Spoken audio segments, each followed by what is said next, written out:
Can you hear me now? Yes, okay. Yes, Guru. Uh, Welcome to the class. We are reading from Prabhupada book. Start a new chapter today in every town and village. Let's chant the prayers. Om Gyana Timirandhasya Jnananjana Shalakaya Chakshurunmilitam Yena Tasmai Shri Gurave Namaha Shri Chaitanya Manobishtam Sthapitam Yena Bhutale Swayam Rupa Kadamahyam Dadati Swapadantikam Vandeyam Shri Guru Shri Yuta Padakamalam Shri Gurun Vaishnavamishcha Shri Rupam Sagrajatam Sahagana Raghunathanvitam Tam Sajivam Sadavaitam Savadutam Parijana Sahitam Krishna Chaitanya Devam Shri Radha Krishna Padan Sahagana Lalita Shri Vishakhanvitam Nama Om Vishnupadaya Krishna Prishtaya Bhutale Srimate Bhaktivedanta Swaminiti Namine Namaste Saraswate Deve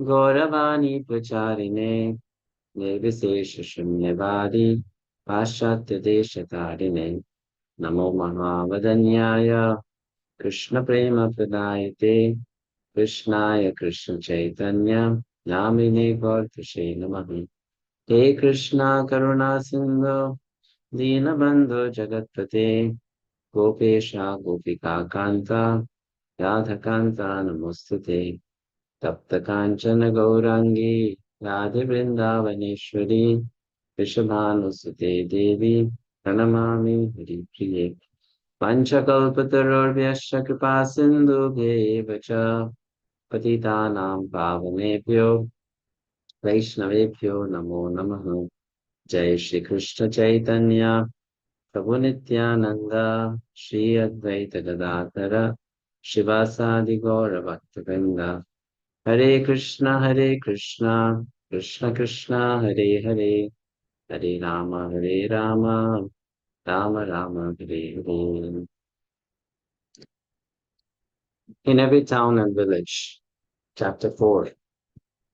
After a few weeks in San Francisco, Swamiji went to Los Angeles, where a small group of his disciples had opened a storefront temple in a middle class black and Hispanic neighborhood.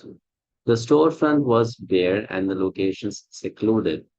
Swamiji stayed there 2 months, delivering lectures, holding kirtans, and giving strength and inspiration to his disciples. Although a buzzing in his head made working difficult, he found the warm climate and sunshine agreeable, and he continued to translate Srimad Bhagavatam.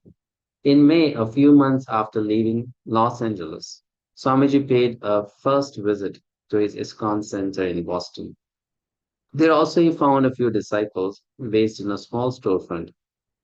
It was in Swamiji's room one day in Boston that he accepted the name Prabhupada. While his secretary was taking dictation, Swamiji mentioned that the affix G was a third class address. Then why do we call you Swamiji? Why? What should we call you? A spiritual master, Swamiji replied, is usually addressed by names like Gurudev, Vishnupad, or Prabhupada. May we call you Prabhupada? Yes. At first, some of the devotees were reluctant to give up the long cherished Swamiji, which for them was the name of affection. I heard we shouldn't use the name Swamiji anymore. One of the boys asked one morning in a walk. Who said? Prabhupada replied quickly. They said you said it was third class and we shouldn't say it. I never said that. Then can we use it? Yes, that is all right. But Swamiji soon disappeared. The devotees even printed an explanation back to Godhead. Prabhupada. The word Prabhupada is a term of utmost reverence in Vedic religious circles, and it signifies a great saint even among saints. The word actually has two meanings. First, one at whose feet, Pada, there are many Prabhus, a term meaning master, which the disciples of a guru use in addressing each other. The second meaning is one who is always found at the lotus feet of Krishna, the Supreme Master, in the line of disciplic succession through which Krishna consciousness is conveyed to mankind. There have been a number of figures of such spiritual importance as to be called Prabhupada. Srila Rupa Goswami Prabhupada, executed the will of his master Sri Chaitanya Mahaprabhu, and therefore he and his associate Goswamis are called Prabhupada.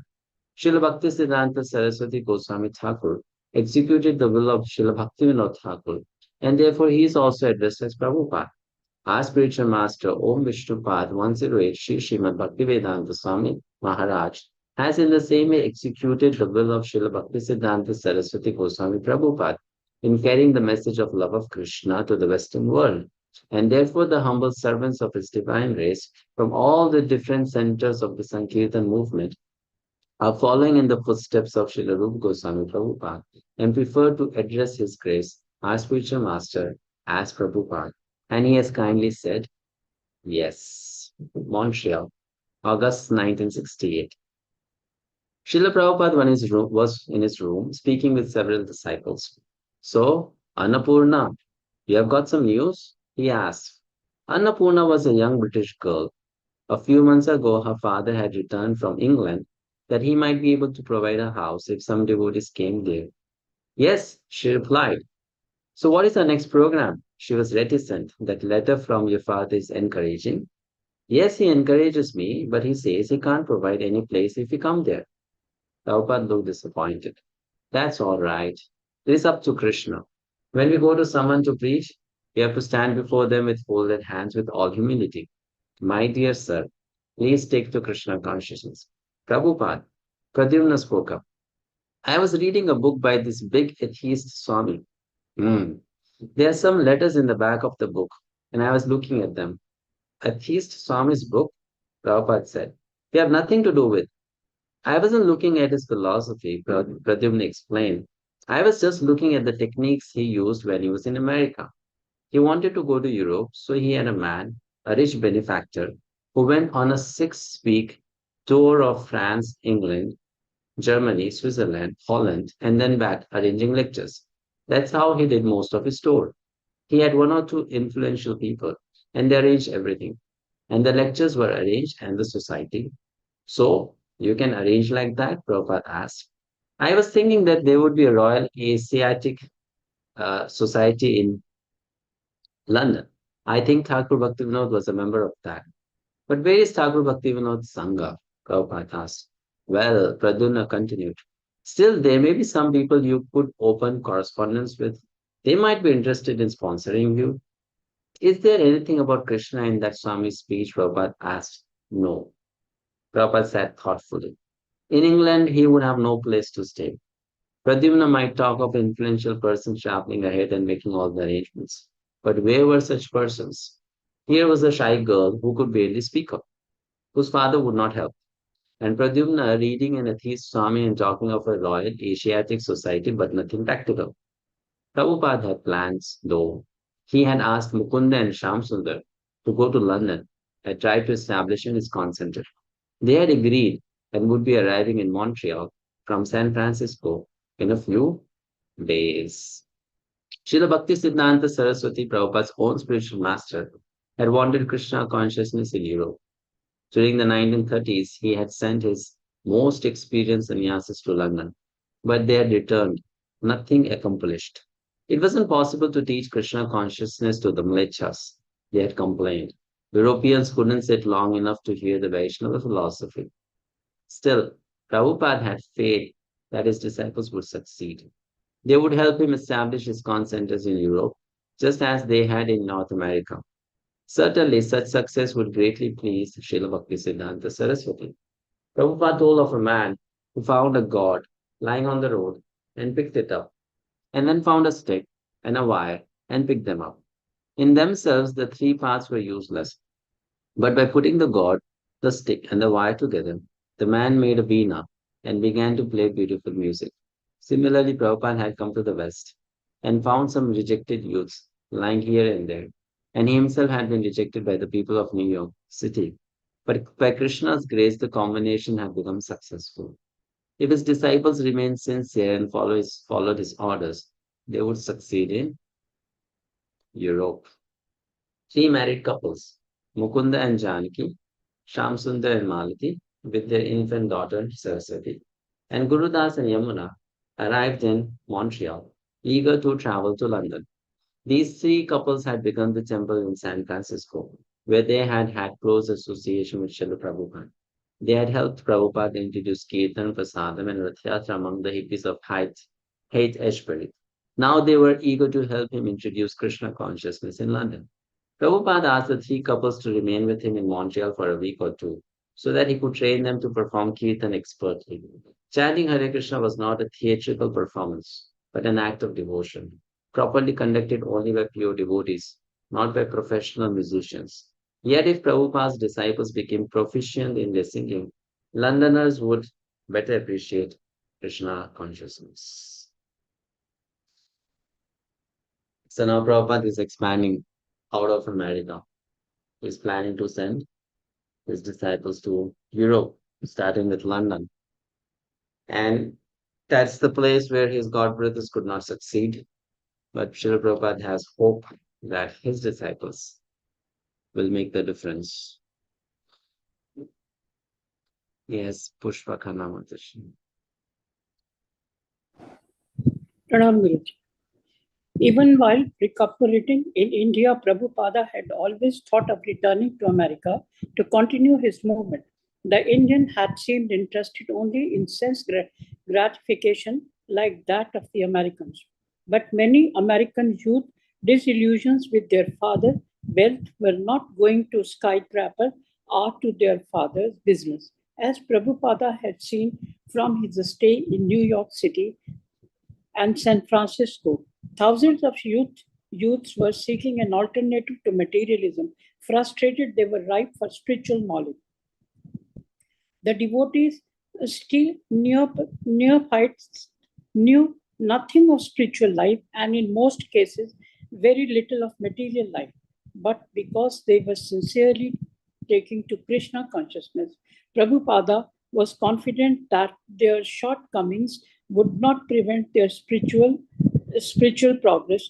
Although naturally beautiful, these Western youths were now dirty and morose.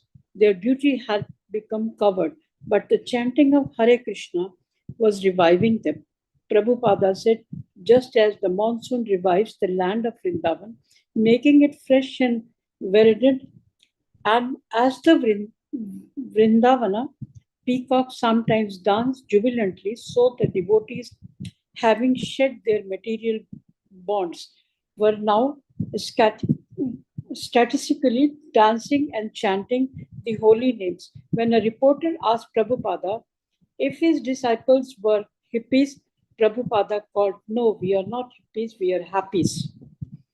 More than being a visiting lecturer or a formal guide, Srila Prabhupada was the spiritual father of his disciples.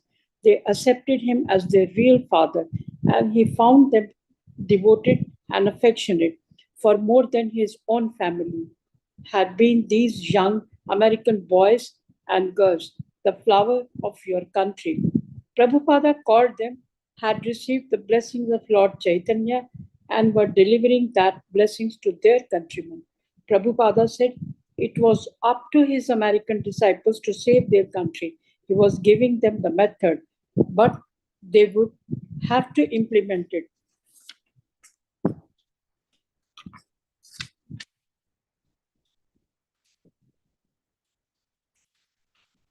Srila Prabhupada loved his disciples and they loved him out of love. He was giving them the greatest treasure, and out of love they were following his instructions. This was the essence of his spiritual life. On the basis of his love, the Krishna consciousness movement would grow. Now, not surprisingly, some disciples had fallen away to their former materialistic way of living, but Prabhupada sought those sincere souls would stay.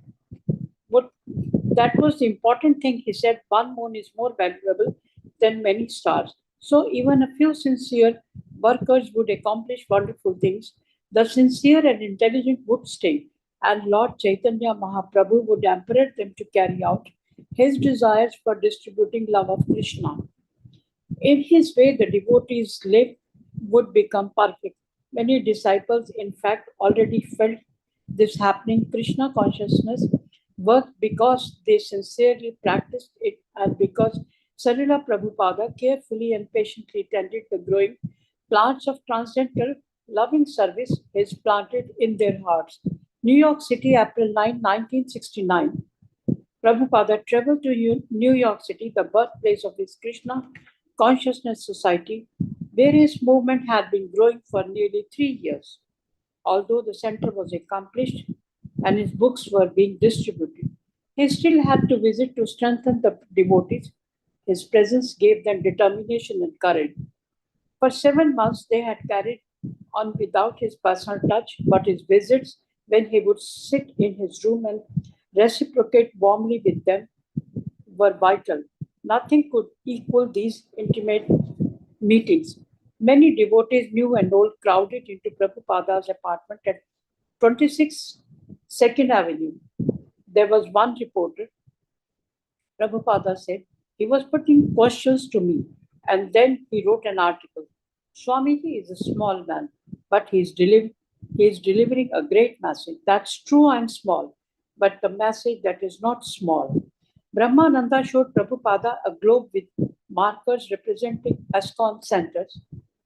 Now that is one in North Carolina. Brahmananda said, then it became 15. Prabhupada asked, he was smiling and looking directly from one devotee to another. I want each of you to go and start a center. What is the difficulty? Take one Vidanga, then another person will come and join you. He will take karatals. When I came here, Brahmananda and Achyutananda were dancing.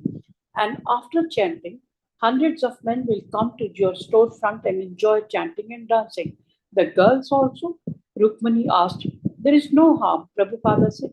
Krishna does not make distinctions. Female dress are male dresses. I mean to say female body is weaker, but spiritually the body does not matter. In the absence of Lord Nityananda, his wife Janvi Devi was preaching. First, you must understand the philosophy. You must be prepared to answer questions. Krishna will give you intelligence, just like I was not prepared to answer all these questions, but Krishna gave intelligence. After Thank 8 you. Hare Krishna. Next, Shri Prabhu. Hare Krishna Prabhu, Dandavat Pranams. After 8 days in his New York City home, Prabhupada went to Buffalo. At State University of New York at Buffalo, Rupanuga was teaching an accredited course in Krishna Yoga with some 60 students enrolled, regularly chanting the Hare Krishna mantra on beats. Prabhupada stayed for a few days, lecturing and initiating disciples. Then he went to Boston for more initiations and several marriages. New Vrindavan, May 21, 1969. Accompanied by Kirtanananda Swami and Hayagrev, Prabhupada traveled to the New Vrindavan farm project in the hills of West Virginia. When their car got stuck in a neighbor's garden near the entrance to the property, Prabhupada decided to walk the final 2 miles along the muddy access road that led to the farm. The road soon ended, however, and Prabhupada and his two guides picked a footpath, entering the dense forest. The mid-May trees were still coming into foliage, and the sunlight broke through the branches to a carpet of brilliant purple phlox. Prabhupada walked quickly ahead of Kirtanananda Swami and Hayagrev, who hurried to keep up. A winding creek repeatedly crossed the path, and Prabhupada would cross by stepping from stone to stone. The road, he said, would not be difficult to travel by ox cart. The forest was like a jungle, just as he had expected and wanted. For the past year, Prabhupada had corresponded with Kirtanananda Swami and Hayagrev concerning New Vrindavan, and this correspondence had established the direction for Krishna conscious country living. Prabhupada had said he wanted the community based on Vedic ideals, everyone living simply, keeping cows and working the land. The devotees would have to develop these ideas gradually. It would take time. But even in the beginning, the keynote should be simple living and high thinking. Because the community should remain completely aloof from the city. It would at first appear inconvenient and austere, but life would be peaceful, free from the anxieties of the artificial urban society based on handwork for sense gratification. And most important, the members of such a community would be serving Krishna and chanting his name. Prabhupada spoke little, making his way along the path as if at his own home. They stopped beside the creek, and Prabhupada sat down on a blanket. Kirtanananda Swami and Hagriv spread for him on the grass. We are stopping for Kirtananand, Prabhupada said. He is tired. Prabhupada and his party drank water from the creek, rested briefly, and then continued. As they rounded a curve in the road, Prabhupada could see a clearing on the ridge ahead. A small frame house and a barn stood at the lower end of the ridge. These two ancient structures, Hagriv explained, were the only buildings on New Vrindavan's 120 acres. As no vehicles traveled here, the paths were overrun with high grass. A willow spread its branches close by the old house. The settlement was the picture of undisturbed primitive life. Prabhupada liked the simple life at New Vrindavan, and whatever simple thing the devotees offered him, he accepted with satisfaction. They served him freshly ground wheat cereal cooked in milk, and he said it was wonderful. When he saw the kitchen's dirt floor covered with cow dung, he approved, saying it was just like an Indian village. Prabhupada also liked his room in the attic, directly above the temple room.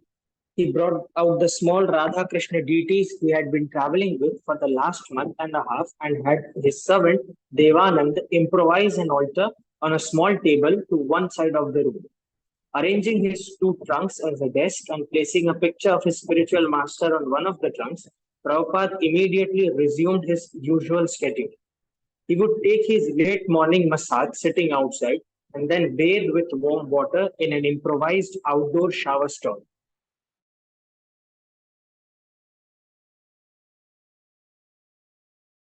Some local folk wheat.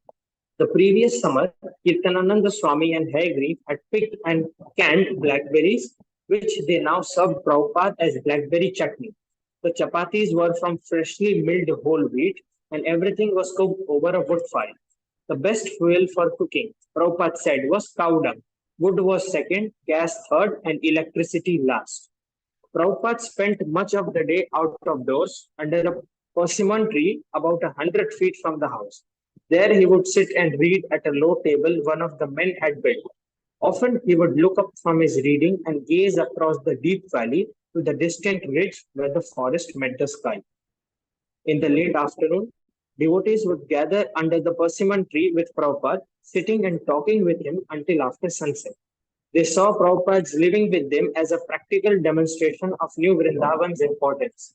If he, the greatest devotee, could be satisfied simply living simply and chanting Hare Krishna in this backwoods setting, then they would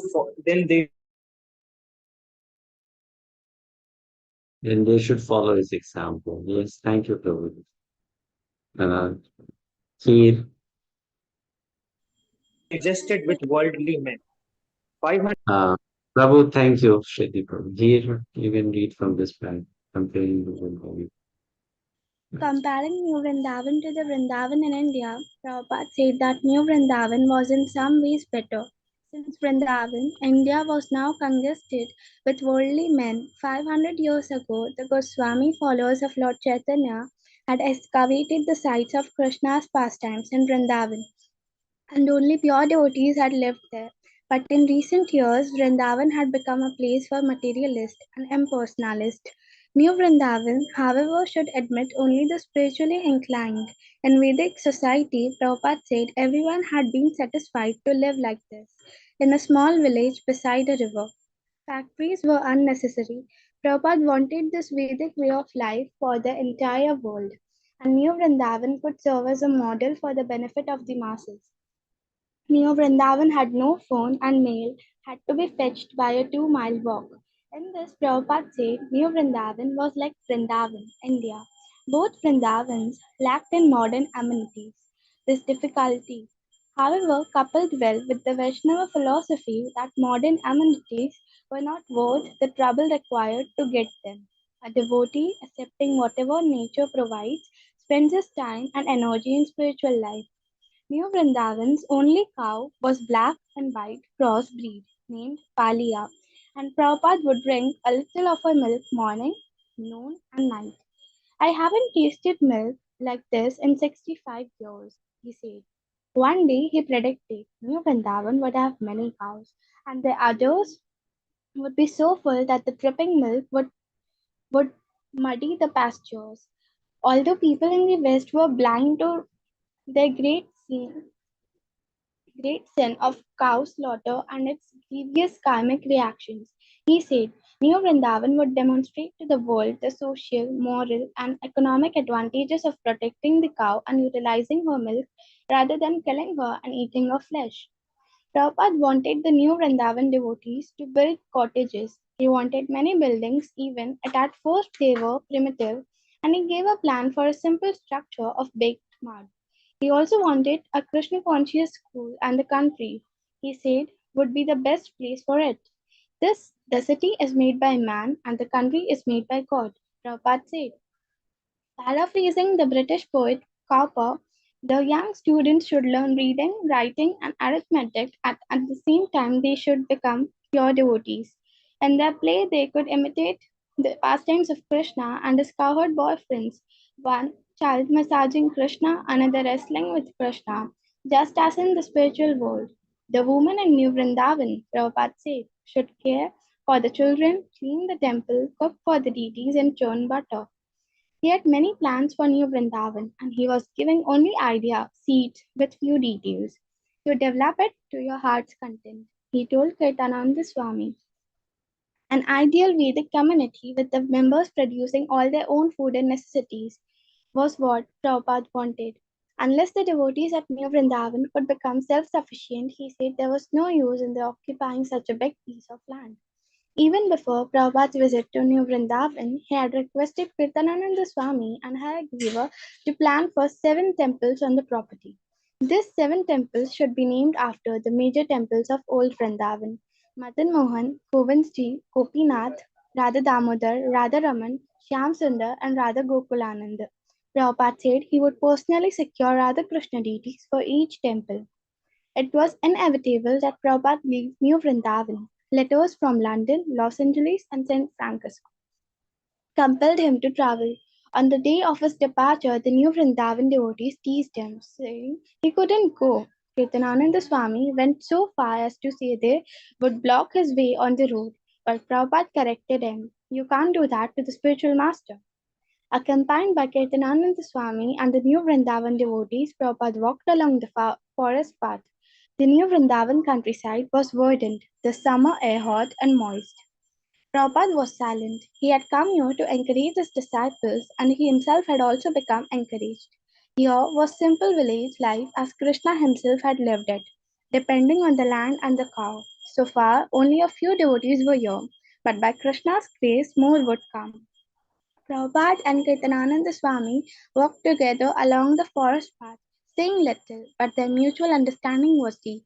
Prabhupada hadn't given him many specific instructions. A few words while sitting or walking together outdoors, a gesture, a facial expression of pleasure or concern. Kirtanananda Swami could understand, however, that New Vrindavan was very dear to his spiritual master and should become dear to him also. Prabhupada assured him that because the devotees of New Vrindavan were centered on chanting Hare Krishna, serving the deities, and protecting the cows, Krishna would bless them with success. The community was already successful, and Krishna would continue to protect the devotees against all impediments and difficulties. At the end of the 2 mile walk, Prabhupada, surrounded by his followers, stood beside the car that was to take him to the airport in Pittsburgh, from where he would fly to Los Angeles. His suitcases, which had come out on a horse-drawn cart, were loaded into the car's luggage compartment, and Prabhupada got in the back seat.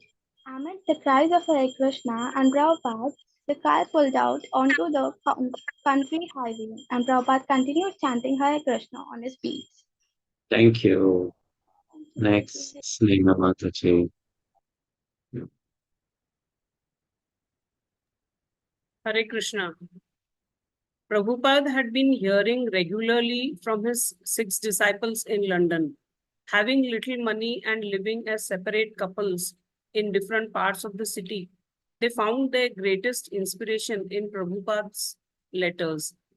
They would repeatedly read his instructions and dream of when he would one day visit them in London. Although in San Francisco, Krishna consciousness had been fun for the three couples, in England it was becoming more and more difficult. The devotees, being foreigners, were not allowed to earn a salary, and except for a few contacts, they knew no one. Although unable to live together, they were trying to maintain their morale and Krishna consciousness. Then, in the middle of a winter of struggle, came a fortunate break for the London devotees, a meeting with George Harrison of the Beatles. For a long time, the devotees had been thinking of ways to get the Beatles to chant Hare Krishna. To the Beatles' Apple Records studio, they had once sent an apple pie with Hare Krishna lettered on it. Another time, they had sent a wind up walking apple with the Hare Krishna mantra printed on it. They had even sent a tape of one of their kirtanas and had received a standard rejection letter from Apple Records. So it seemed to be Krishna's special arrangement when Shyam Sundar suddenly met one of the most sought after celebrities in the world, George Harrison. In a crowded room at Apple Records, Shyam Sundar, shaven-headed and wearing robes, sat hoping for a chance to have a few words with someone connected with the Beatles. Then George came down the stairs from a conference. As he entered the room, he saw Shyam Sundar.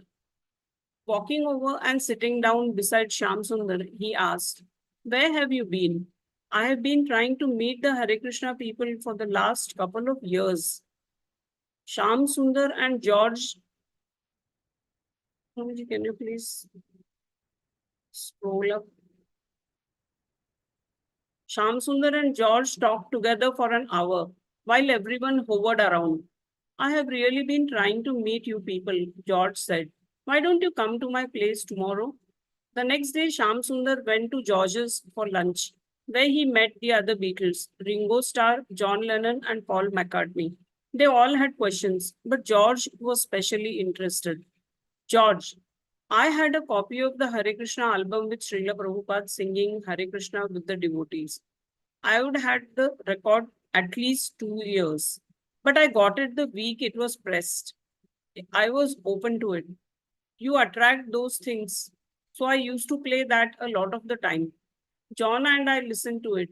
I remember we sang it for days, John and I, with ukulele banjos sailing through the Greek islands chanting Hare Krishna.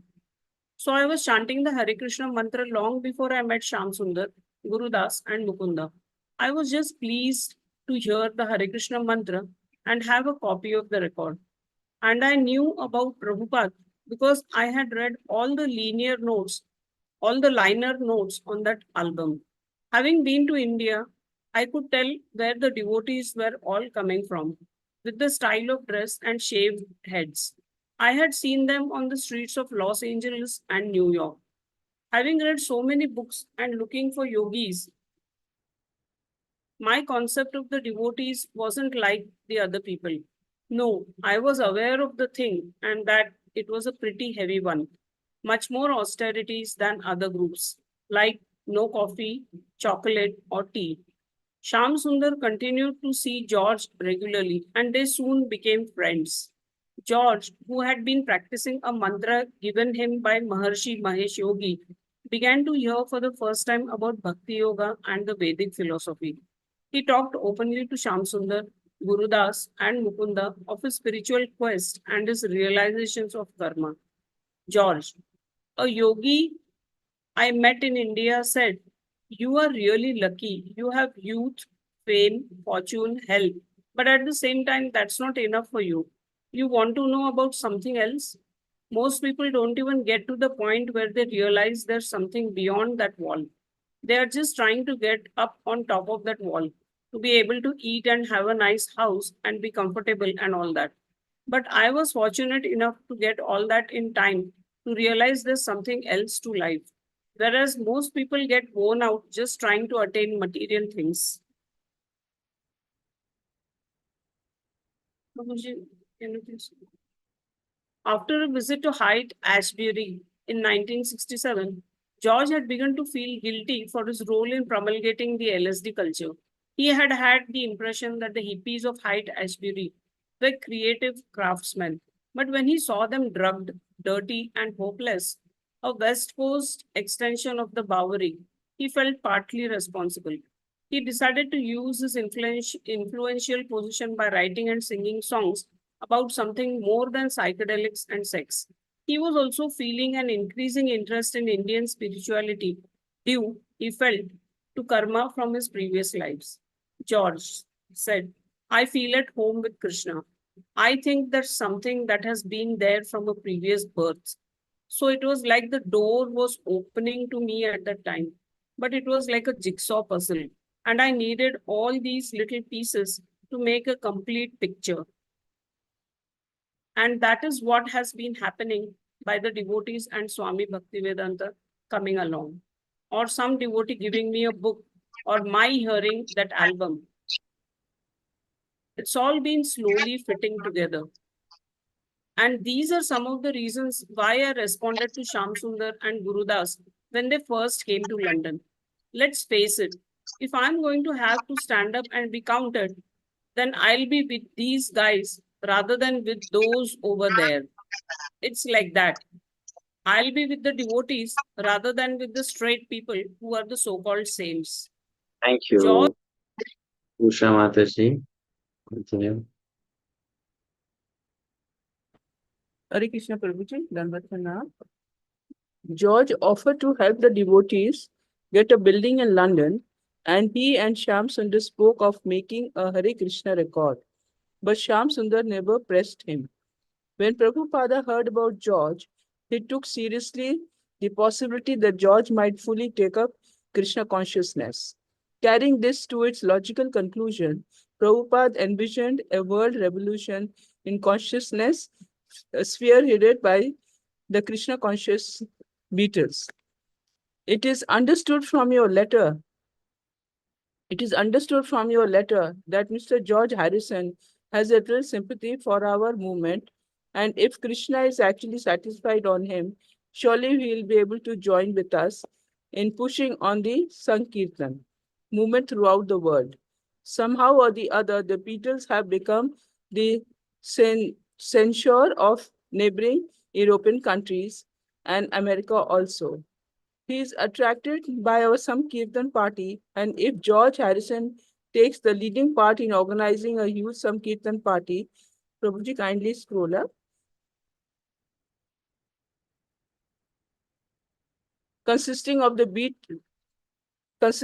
Beatles and our iskcon boys, surely we will change the face of the world so much politically harassed by the maneuvers of the politicians. For the London devotees, George's friendship heightened the excitement of Prabhupada's coming to London. Now that a world-famous personality was waiting to meet Prabhupada, they felt perhaps they had another way to please him and to make preaching in London a success. George, by his association with Krishna consciousness and by dint of his own spiritual evolution, began to express his devotion to Lord Krishna in his songs. Reading Prabhupada's Bhagavad Gita as it is, he could appreciate the superiority of personal conception of God over the impersonal. Guru Dasa showed George the verse of Gita where Krishna say that he is the basis of impersonal Brahman. George liked the concepts of Krishna consciousness, but he was wary of showing exclusive devotion to Prabhupada and Krishna. The devotees therefore dealt with him accordingly, so as not to disturb him. On January 11, Srila Prabhupada wrote another letter to the devotees in London, expressing more ideas of how George could best serve Krishna. I am so glad that Mr. Harrison is composing songs like Lord, whom we so long ignored. He is very thoughtful. When we actually meet, I shall be able to give him thoughts about separation from Krishna, and they would be able to compose very attractive songs from public reception. The public is in need of such songs, and if they are administered through nice agents like the Beatles, it will surely be a great success. Later, George would record some of these songs. His My Sweet Lord was the #1 single in America for 2 months, and his million-selling album, Living in the Material World, was #1 on Billboard for 5 weeks. Prabhupada cautioned the devotees not to simply depend on, Prabhuji, kindly scroll up, George for help, but to try to find a building themselves and rent it. George did want to help, however, and again he suggested the devotees make a record on the Apple label. An old favorite idea of the London devotees had been to get the Beatles to make a record chanting Hare Krishna. If the Beatles did it, the mantra would certainly become world famous. George liked the idea, but he preferred that the devotees sing it, and he produced it on the Apple label. You guys make the money rather than they get it, he said. Let's make a record. Prabhuji, kindly scroll up.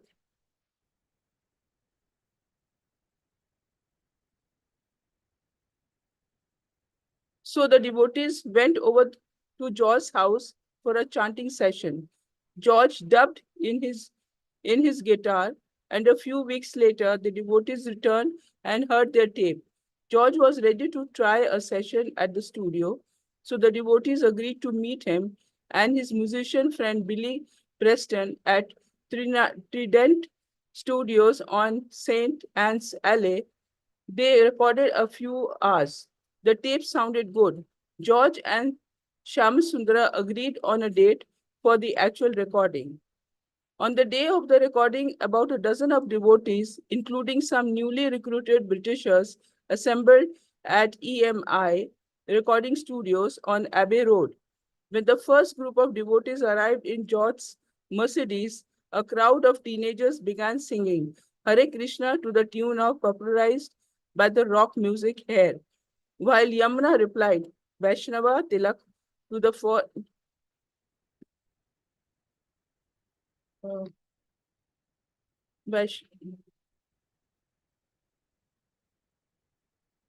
arrived George singing tune to the popularized music Hair, while Yamuna replied Vaishnava Tilak to the foreheads of the recording technicians.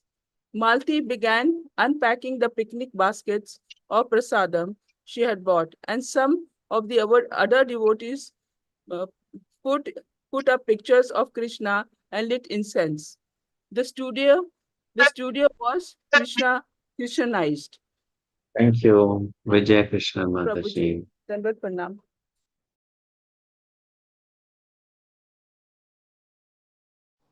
Hare Krishna Prabhu. With Paul McCrane and his wife Linda operating the control console, the recording session began. Everyone worked quickly, making side one of the 45 RPM record in about an hour. George played organ and Mukunda played mridanga.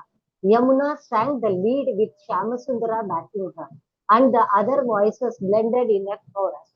And to make it come out exactly right, everyone concentrated on Prabhupada and prayed for spiritual strength. On the fourth take, everything went smoothly with Malti simultaneously hitting a brass gong at the end. Then they recorded the flip side of the record, prayers to Srila Prabhupada, Lord Chaitanya and his associates and the 6 Goswamis. Afterwards, George dubbed in the bass guitar and other voices. The devotees, engineers, everyone felt good about it. This is going to be big, George promised. As the record went into production, the devotees returned to their regular work, still living separately. Prabhupada set the time of his arrival for early September. He would go to Hamburg and then come to London, he said, even if there was no temple. Miraculously, only 2 months before Prabhupada's arrival, things began to come together. Guru Dasa met a real estate agent with a building on Bury Place near the British Museum. The devotees could move in immediately. An ideal location. 41 pounds a week, and immediate occupancy. It was wonderful. Mukunda wrote Prabhupada asking him for money for the down payment. Prabhupada agreed. Shyam Sundara got a letter from George and Apple Corporation Limited stationery stating that Apple would guarantee payments if the devotees defaulted. Within a week, the devotees had a 5-story building in central London.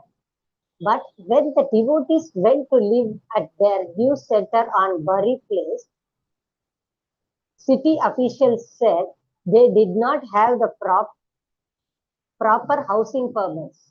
The red tape could take weeks, even months. Again, the devotees were without a place to live and worship together. Shyam Sundara, however, on faith that everything would work out, began constructing a temple room of California redwood in the building.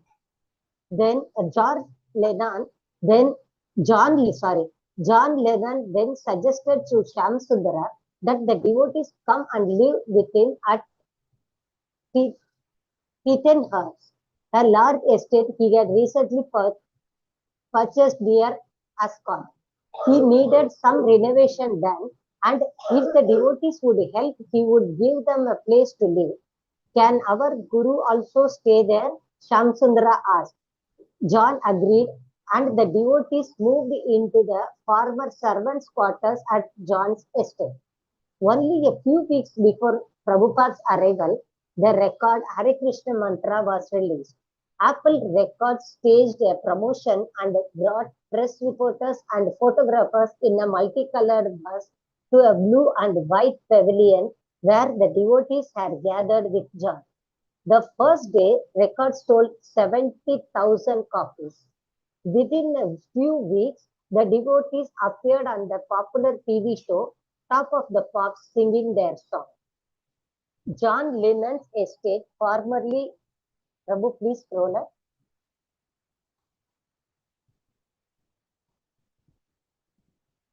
John Lennon's estate, formerly owned by the Cadbury family, consisted of 76 acres of lawn and forest with a large manor and many smaller buildings. John and his wife Yoko lived in the manor. The servant quarters where Prabhupada and the devotees were to live were 4 separate apartments in a single narrow building near the manor. About 15 devotees moved in, reserving one apartment for Prabhupada and his son. Prabhu, please scroll up.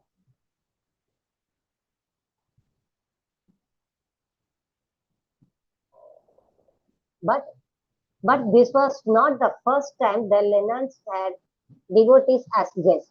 A few months before, in May, several devotees had chanted Hare Krishna with John and Yoko in their suite at Montreal's Queen Elizabeth Hotel. John wanted the devotees to clear out the hardwood walls and floors in the main house and replace them with new walls and black and white marble tile floors.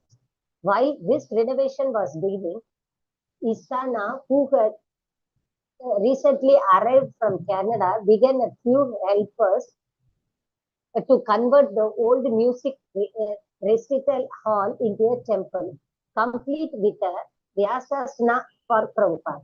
The devotees worked day and night on Prabhupada's quarters, the temple room, and Prabhupada's Vyasasana. With such energy did they work that John and Yoko could see that the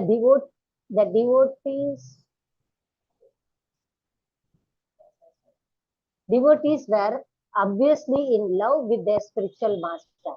When the devotees were making a tape to send to Prabhupada in Germany, Isana asked John if they had anything he wanted to say to their guru.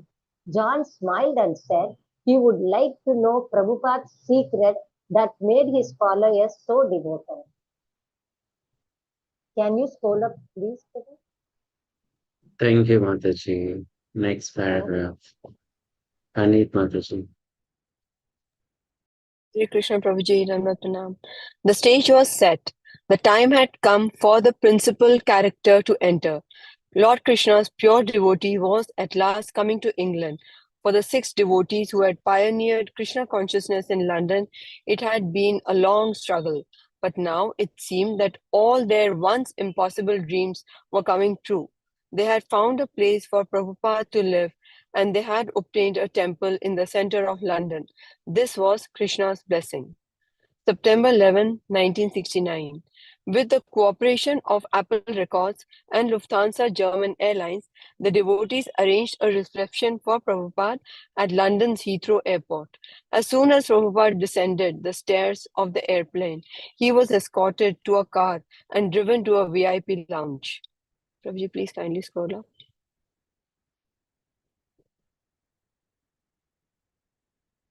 Bypassing the formalities of immigration and customs.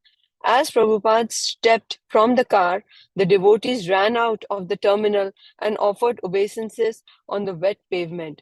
While Srila Prabhupada looked down on them smiling, the devotees rose, brushing wet macadam from their dhotis and saris, and joyfully surrounded Prabhupada as he entered the lounge. The reporters moving in. What do you think of this reception? Prabhupada, I'm not very much fond of reception.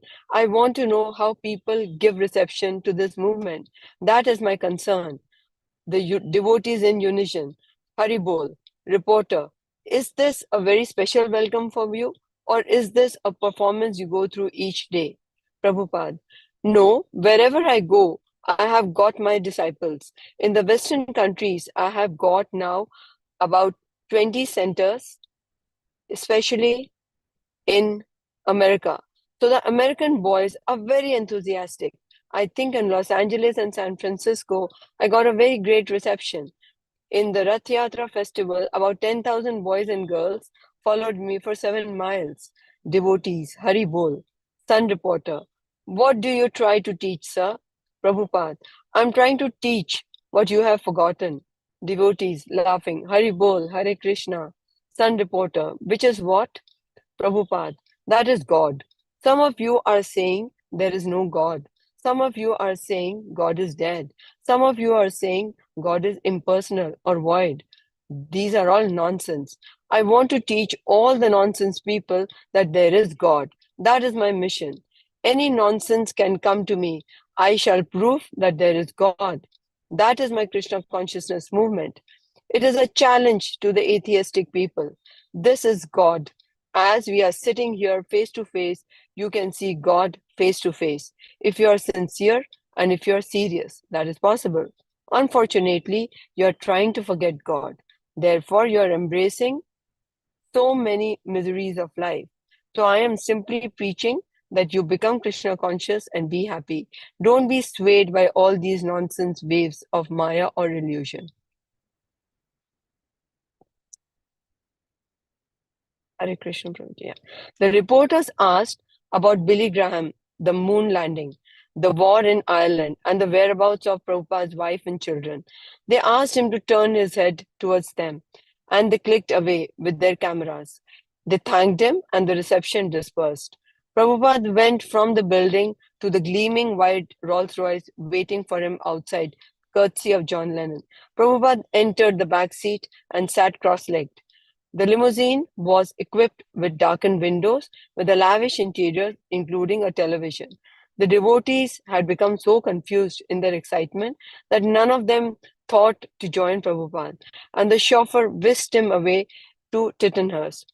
Prabhupada sat silently, except for his occasional audible chanting, as the chauffeurs headed through the winding roads leading away from the airport. He was in England. His father, Gaur Mohan, had never wanted him to come to England. Once an uncle had told Gaur Mohan that his son should go to England to become a barrister, but Gaur Mohan had said no. If his son went there, the meat eaters, drinkers, and the sex mongers might influence him. But now, 70 years later, Prabhupada had indeed come to London, not to be influenced by the Englishmen, but to influence them. He had come to teach them what they had forgotten. and he was off to a good start under Krishna's special care. When he had had to live alone in the New York City without any money, that had been Krishna's mercy. And now he was entering England in a chauffeured limousine, also Krishna's mercy, accepting the ride as part of Krishna's plan. Prabhupada remained deeply fixed in his purpose of carrying out the order of his spiritual master, whatever circumstances awaited. Prabhupada had arrived before his disciples, but those who had remained at the manor excitedly received him and showed him to his room on the second floor of the servants' quarters. The small room was chilly and damp, with a low table for a desk and a wall-to-wall carpeting. Prabhuji.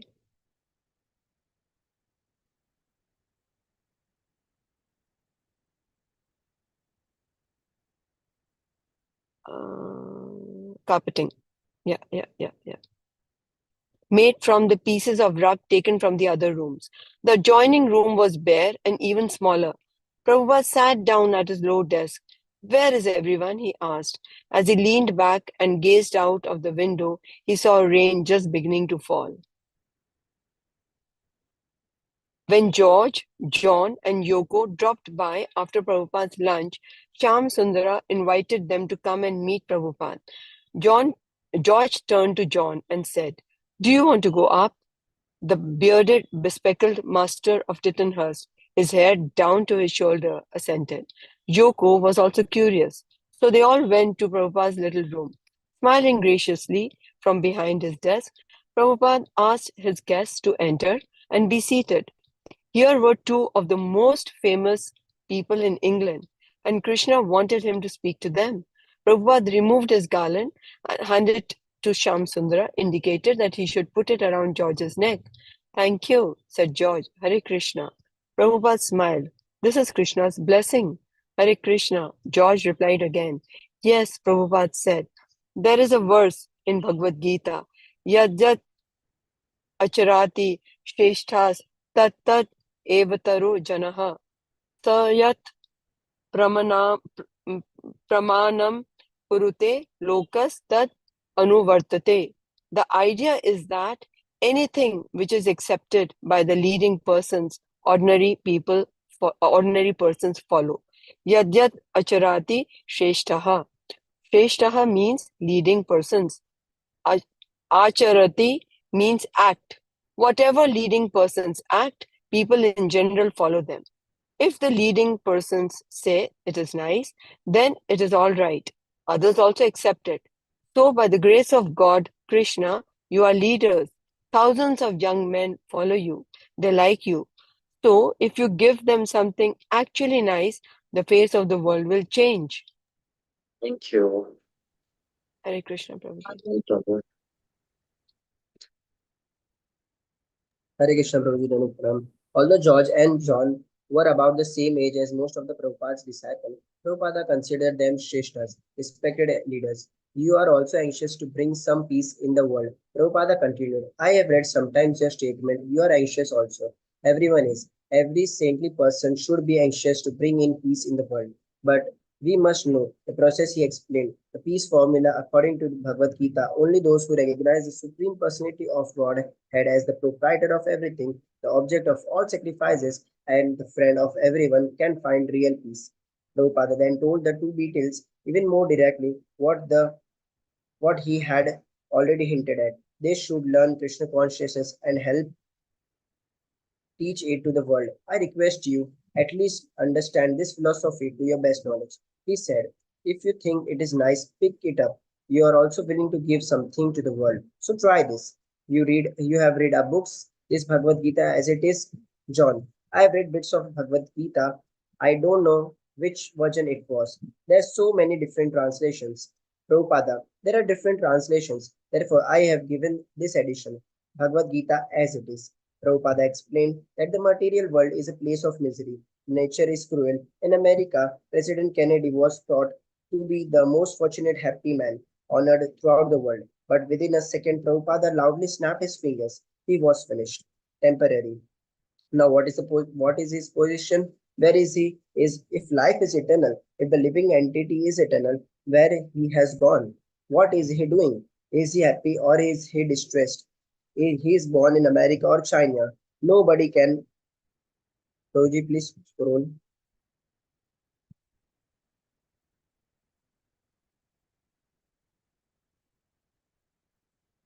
Nobody can say, but it is a fact that as living entity he is eternal. He is existing. Prabhupada explained the transmigration of the soul. Then again he requested, try to understand it. And if it is nice, you take it up. You are you are after something very nice. Is my proposal unreasonable? The two beetles glanced at one another but didn't answer. Prabhupada gave a soft, amish laugh. You are all intelligent boys. Try to understand it. Prabhupada asked his guest what philosophy they were following. Following Jonas, we don't follow anything, Yoko said. We are just living. We've done meditation, said George, or I do my meditation, mantra meditation. They began to ask questions, the same questions Prabhupada had heard so many times before. After hearing Prabhupada's explanation of Brahman, the all pervading spiritual energy of the Supreme Personality of Godhead, Yoko doubted whether Brahman could remain pure and not deteriorate in time. Prabhupada advised that she would have to become a serious student before she could actually understand spiritual philosophy. John and Yoko, being devoted lectives, had difficulty accepting Prabhupada's concept of Vedic authority. John, we still have to keep shifting through life, through sand to see who's got the best. Prabhupada, no. One thing you try to understand why these people, if Krishna is not the supreme authority, why they are taking Krishna's book and translating. Why don't we try to understand? George, I'm not saying Krishna isn't the supreme. I believe that there is a misunderstanding about the translations of the Sanskrit Gita into English. And I was saying that there are many versions, and I think we thought you were trying to say your version. Your translation was the authority, and the other translations were not.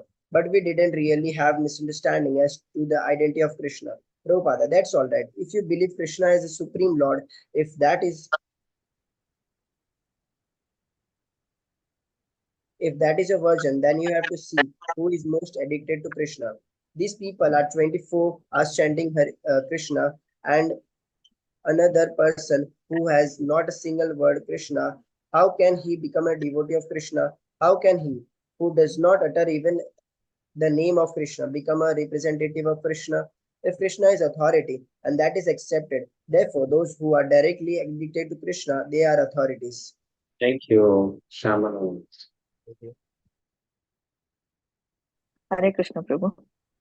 After more than an hour of conversation, Prabhupada distributed some prasadam to John George, Yoko, and a few disciples in his room.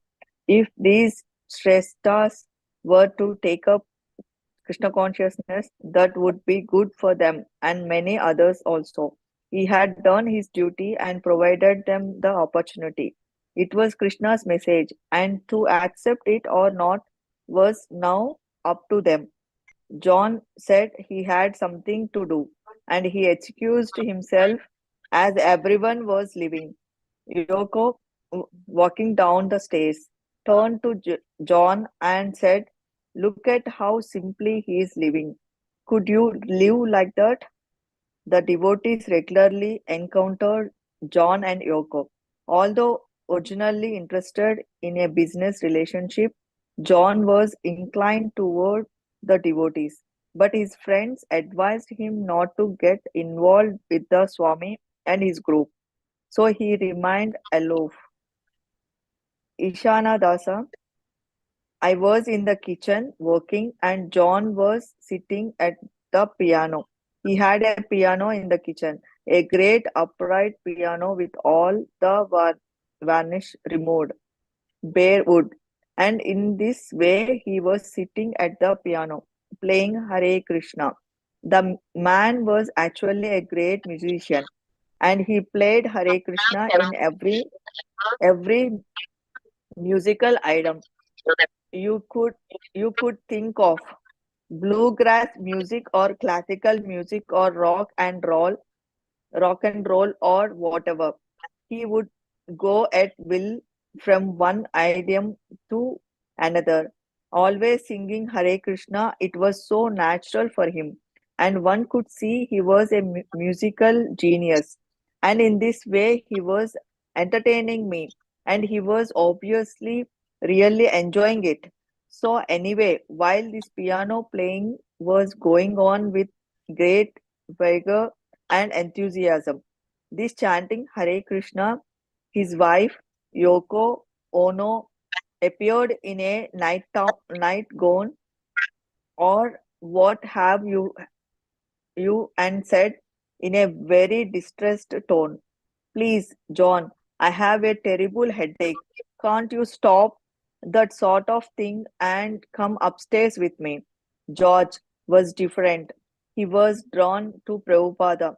When one of the devotees had asked, "Why out of all the battles are only you interested?" George replied, "It's my karma. One of the things in my sign is the spiritual side." George Harrison, Prabhupada, just looked like I thought he would. I had like a mixed feeling of fear and awe about meeting him. That's what I liked about later on after meeting him more. I felt that he was just more like a friend. I felt relaxed. It was much better than a first because I hadn't been able to tell what he was saying and I wasn't sure if I was too worldly to even be there. But later I relaxed and felt much more at ease with him, and he was very warm towards me. He wouldn't talk differently to me than to anybody else. He was always just speaking about Krishna, and it was coincidental who happened to be there. Whenever you saw him, he would always be the same. It wasn't like one time he would tell you to chant the Hare Krishna mantra and then the next time say, "Oh no, I made a mistake."